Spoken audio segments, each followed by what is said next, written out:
Express पर हमारे इस खास शो में आप सबका स्वागत है। आज हम आपको हिंदुस्तान की सरहद पर तैनात साक्षात दुर्गा के दर्शन कराएंगे। ये शक्तियां हमारे आसपास ही रहती हैं। कोई हमारी मां है, कोई हमारी बहन, कोई पत्नी और कोई बेटी है। जब ये घर में होती हैं तो घर को स्वर्ग बना देती हैं, और जब ये महिलाएं सरहद पर होती हैं तो देश की आन बान और शान के लिए जान की बाजी तक लगा देती हैं। आपको भी यकीन हो जाएगा कि हमारी देश की सरहद पर साक्षात दुर्गा तैनात हैं।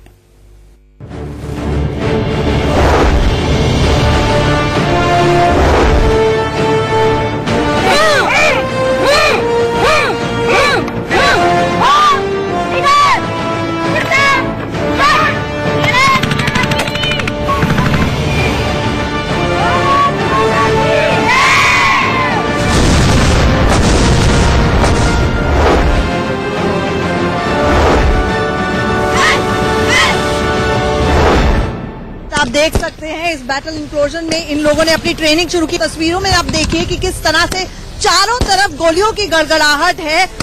यहाँ पर कुछ सुनाई नहीं दे रहा है, कुछ समझ में नहीं आ रहा है। आसपास बारूद है और किस तरह से ट्रेनिंग दी जा रही है कि आप इन सब के लिए तैयार रहिए। और सबसे बड़ी बात जो इसमें होती है कि आपको अपनी बंदूक नहीं छोड़नी है, आप सर नहीं उठा सकते हैं, और किस तरह से सुरंग के जरिए आप कोई भी बात को पार करते हैं। चारों तरफ चल रही गोलियां, बमों के धमाके से पूरा इलाका थर्रा रहा है, लेकिन हिंद की ये जाबाज बेटियां बिना डरे, बिना रुके, हाथों में बंदूक लिए दुश्मन का सीना चीरने के लिए आगे बढ़ती हैं।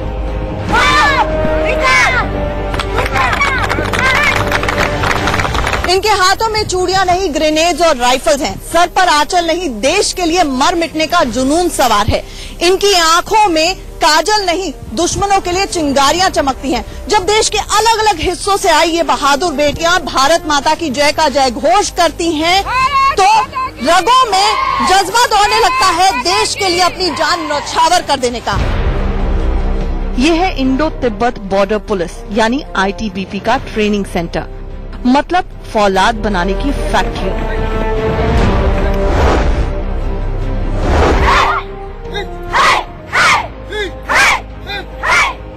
आज आपको दिखाएंगे कि कैसे यहाँ इस मैदान पर बनती हैं देश की बेटियां ऐसी फौलाद जो हर मौसम, हर चक्रव्यूह, हर मुश्किल से जीतना जानती हैं।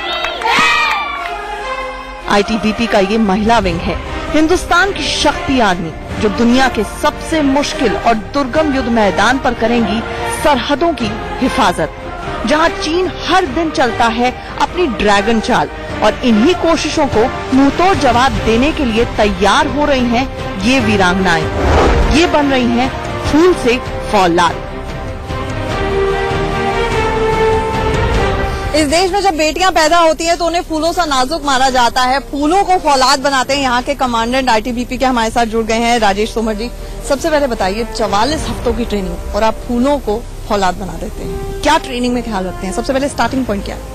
इनका 44 सप्ताह का जो लगातार ट्रेनिंग चलता है, बहुत ही कठिन प्रशिक्षण से इनको निकलना पड़ता है। जब ये अपने घरों से आती है काफी कोमल, नाजुक, जो लड़कियां इस प्रकार से रहती हैं, लेकिन प्रशिक्षण के दौरान इनको विभिन्न प्रकार की परिस्थितियां देके, विभिन्न प्रकार के ऑब्स्टेकल करा के और शारीरिक क्षमता को इम्प्रूव करके इनको एक फौलादी लड़की के रूप में फोर्स में ढाला जाता है। 44 हफ्ते की ट्रेनिंग में हिंद की ये बेटियां इतनी फौलाद हो जाती हैं कि इन्हें ना गोलियों से डर लगता है, ना ही बमों से, ना ही कटीले तारों से, और ना ही ऊंचाइयों से।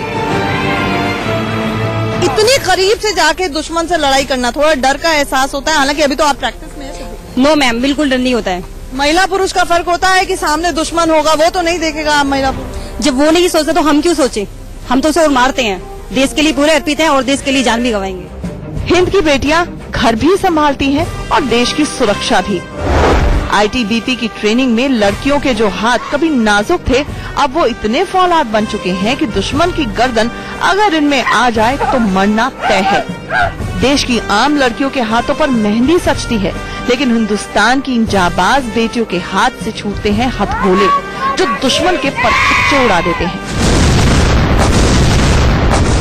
गोलियों की गड़गड़ाहट और धमाकों के बीच में इनका हौसला नहीं टूटता है। लेकिन ट्रेनिंग में क्या चीजों का ख्याल रखना पड़ता है, खासतौर से ग्रेनेड फेंकते वक्त पूछते हैं नीलम से। नीलम, जब ग्रेनेड फेंका था, इतनी तेज धमाका होता है, किस चीज का ध्यान रखना होता है? सबसे पहले कि ग्रेनेड को मजबूत पकड़ा जाता है, उसके बाद आर्मिंग रिंग निकालने के बाद ग्रेनेड थ्रो किया जाता है। 4 सेकंड के अंदर 4 सेकंड का टाइम पीस लगाते हैं। ब्लास्ट, अपनी जान भी जाती है। हाँ जी। राइफल भी चलाते हैं आप लोग, अभी आपने ग्रेनेड ब्लास्ट भी किया, आप किस चीज को जहन में रखती है? डर लगता है इतनी तेज धमाका? नहीं लगता है, ट्रेनिंग हो चुकी है? ट्रेनिंग हो चुकी है हमारी और ग्रेनेड फेंक गिनती भी है। अभी ट्रेनिंग के टाइम में हमने काफी प्रैक्टिस की थी और काफी हम देख चुके हैं और अभी भी मौका मिला खेलने का। हिंद की इन फौलादी बेटियों की ट्रेनिंग देखिए, कैसे ये बनती हैं फूल से फौलाद। ये देखिए पानी के इस नाले को फुर्ती से पार करती वीरांगनाएं।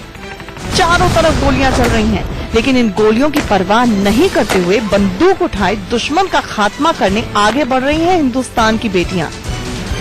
आईटीबीपी की ये महिलाएं देश के जिन इलाकों में तैनात होंगी, वहां पर दुश्मन घात लगाए 24 घंटे इंतजार में होगा कि एक गलती हो और वो वार करे। 44 हफ्तों तक इन महिलाओं की ट्रेनिंग ऐसी होती है जिसमें दिन रात सरहद की निगहबानी इस तरह करें कि दुश्मन की सारी चाल नाकाम हो जाए। शस्त्र राइफल 4.5 किलो की, इसे उठाना मुश्किल हो रहा है। गुत्थम गुत्थी की फाइट तो आगे देखते हैं। मुझे एक और आंचल मिल गई है और ये दूसरी किस्म की आंचल है जो हमें बताइए कैसे करना है। आंचल चलो आपको कॉपी करते हैं हम। एडवांस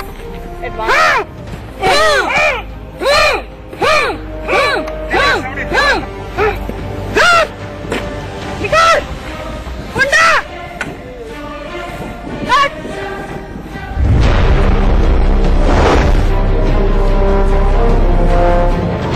ये देखिए कॉम्बैट की ट्रेनिंग करती आईटीबीपी की वीर महिलाएं। इनकी एक एक गोली पर लिखा है एक एक दुश्मन का नाम। जिनकी गोलियां छलनी कर जाती हैं शातिर से शातिर दुश्मन का सीना, जिनके हाथों में है फौलादी ताकत और दिल में है हिंदुस्तान। आईटीबीपी का मुख्य रोल जो है वो 3,500 किलोमीटर के इंडो चाइना बॉर्डर की पेट्रोलिंग करने का है। आप तस्वीरों में अब दिखाने जा रहे हैं आपको कि पेट्रोलिंग के दौरान जो कि मुख्य काम है, देखिए अब जैसे ये आंचल है, ये पेट्रोलिंग का काम कर रही है, बॉर्डर पोस्ट पे तैनात है। अब किस किस्म की ट्रेनिंग चाहिए होती है अगर कोई शख्स आता है जानबूझकर राइफल खींचने की कोशिश करते हैं। देखिए देखिए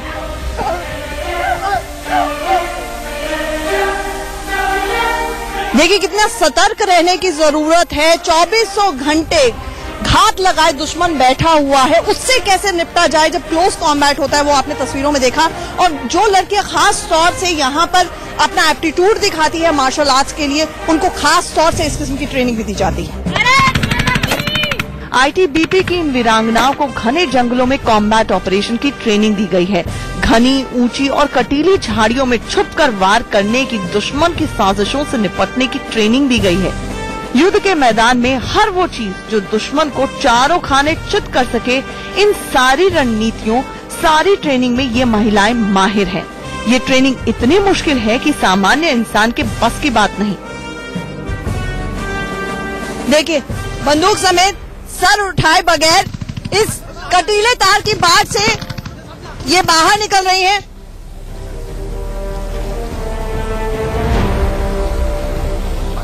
ट्रेनिंग का सबसे मुश्किल हिस्सा? यस मैम, बिल्कुल बहुत मुश्किल रहता है, लेकिन करने के बाद बिल्कुल ट्रेंड हो गया, अब कुछ मुश्किल नहीं लगती है। मेरे तो कान सुन हो गए थे, कुछ समझ में नहीं आ रही थी। आप तो अंदर से होके आए हैं। नहीं मैम, जब देश के लिए जज्बा होता है, कुछ करने का जज्बा होता है तो कुछ मायने नहीं रखता हमारे लिए। ऊंची पहाड़ियों पर अब महिलाओं की भी तैनाती होगी।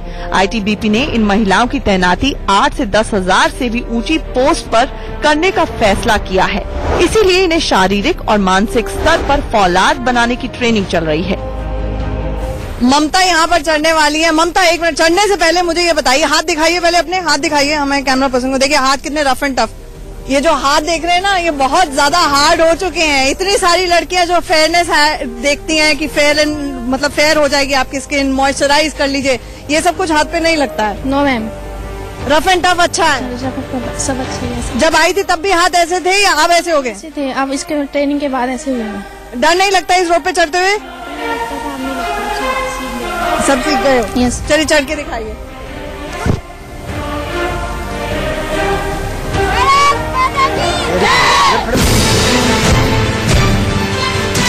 ये मजबूत सी रस्सी जो आप देख रहे हैं ये मंकी क्रॉल है, पूरा यहाँ से लेकर वहाँ तक ये तमाम जो महिला कमांडर्स हैं ये जाएंगी यहाँ से। सबसे पहले रेनू चढ़ने जा रही हैं। रेनू, डर लगता है अब इस पर चढ़ने से? नो मैम, अब आदत हो गई है। आदत हो गई है। 44 हफ्तों में अच्छी तरह से हर रोज एक बार चढ़ी हो। जब पहली बार चढ़ी थी तब? पहली बार थोड़ी मुश्किल हुई थी, धीरे धीरे से फिर लगन लगी, क्योंकि ये करना भी जरूरी है, क्योंकि अगर हम इस पहाड़ से उस पहाड़ पे जाते तो ये तो आना जरूरी है हमें, तो इसलिए तो अब एक ही साथ में कर जाती है। Yes ma'am. तो रोप क्लाइंबिंग हम देखने जा रहे हैं। तोमर जी, हम देख रहे हैं खुशबू यहाँ पर चढ़ना शुरू कर रही है इस रोप पे। ये क्यों जरूरी होता है और ये कैसे किया जाता है? जैसा कि यदि हमको लड़ाई के दौरान में कि ऐसी प्रकार की जो ऑब्स्टेकल्स होते हैं, जैसे माउंटेन जैसी तो बिल्डिंग क्लाइंबिंग है, तो उसके लिए आवश्यक है कि किसी भी जो भारत तिब्बत सीमा पुलिस बल का नुमाइंदा है उसको रोप पर चढ़ना आना चाहिए। बमों के धमाके इनके इरादों को डिगा नहीं सकते, गोलियों की तरतराहट इनके हौसलों को हिला नहीं सकती। इनकी फुर्ती है चीते जैसी, इनकी नजर देती है चील को मात। दुश्मन की एक हरकत पर उसका खात्मा तय है। इनका हौसला तूफानी है, इनके तेवर फौलादी हैं। चीन की चाल से हिंदुस्तान की हिफाजत करने के लिए हिंद की ये बेटियां जंगलों में कटीले तारों के बीच नदी नालों में ट्रेनिंग कर रही हैं। अभी हम ये जो एक्सरसाइज देख रहे हैं, यहाँ पे पानी भरा हुआ है, पतली पतली सुरंगें, ये क्या है? बेसिकली से बोलते हैं बैटल इनोकुलेशन। किसी भी लड़ाई के अंदर ये आवश्यक है कि जब पूरा एनवायरनमेंट लड़ाई का होता है, गोलियां चल रही हैं, बारूद फट रहे हैं, स्मोक का स्क्रीन बना हुआ है, और इसके बावजूद एक भारत तिब्बत सीमा पुलिस बल का कोई भी कर्मी उन सबसे बिल्कुल निडर होकर अपने टास्क तक बढ़ सके।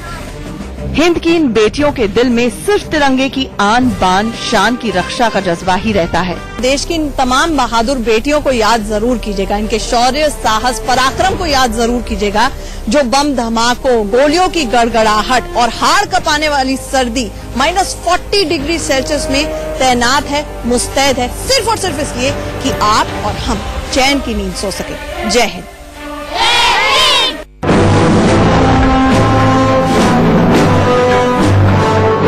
चीन का बॉर्डर उत्तराखंड के मुनस्यारी पर भी पड़ता है। यहां पर आईटीबीपी की महिला कमांडोज तैनात हैं।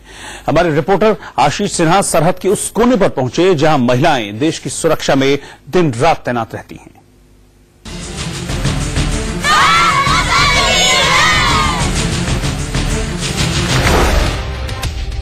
11 महीने की कड़ी ट्रेनिंग के बाद आईटीबीपी की महिला कमांडोज को भारत चीन की सीमा पर तैनात किया जाता है।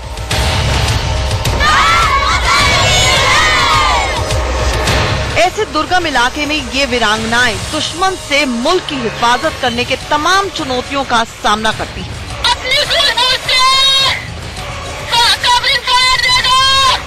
सीमा पर कितना तनाव होता है ये आप हम सब जानते हैं, लेकिन भारत की सीमा चीन से भी मिलती है। तकरीबन 3500 किलोमीटर लंबी इस सीमा की सुरक्षा आईटीबीपी के हमारे जवान करते हैं। आज हम आपको ग्राउंड जीरो पर लेके जाएंगे, यानी भारत और चीन की सीमा पर। इस समय हम शॉर्ट रेंज पेट्रोलिंग पर निकले हैं। हमारे साथ हमारी हीम वीरांगनाएं हैं, इसके अलावा हमारे साथ कुछ सीनियर्स ऑफिसर हैं। ये है उत्तराखंड का मुनस्यारी इलाका जो चीन की सीमा से लगता है। समुद्र से 11,000 फीट की ऊंचाई पर बसा ये इलाका कितना दुर्गम है, इसका अंदाजा आप इस पूरे इलाके की तासीर को देखकर लगा सकते हैं।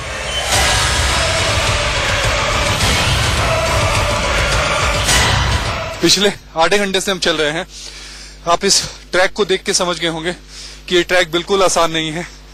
बारिश हुई है, ये पहाड़ का मौसम है कि दोपहर में बारिश होती है, रात में बारिश होती है, फिर धूप निकल आती है। हर दिन बारिश होती है। ये घास बिल्कुल फिसलन भरी है, ये चट्टान फिसलन भरी है, और जरा सी सावधानी चूकती है तो आप सीधे नीचे जाएंगे। लेकिन हौसला अफजाई करनी चाहिए हमारी इन वीर सैनिकों की, महिला सैनिकों की, जो अभी तक बिना थके कंटिन्यूअस चल रहे हैं। मेरी तो सांस फूल गई।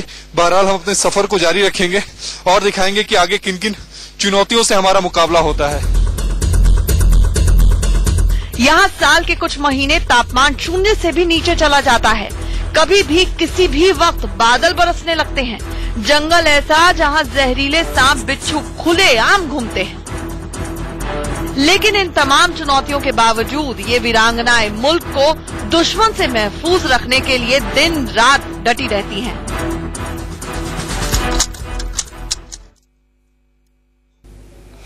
और इस खास पेशकश में फिलहाल इतना ही। आप देखते रहिए इंडिया न्यूज।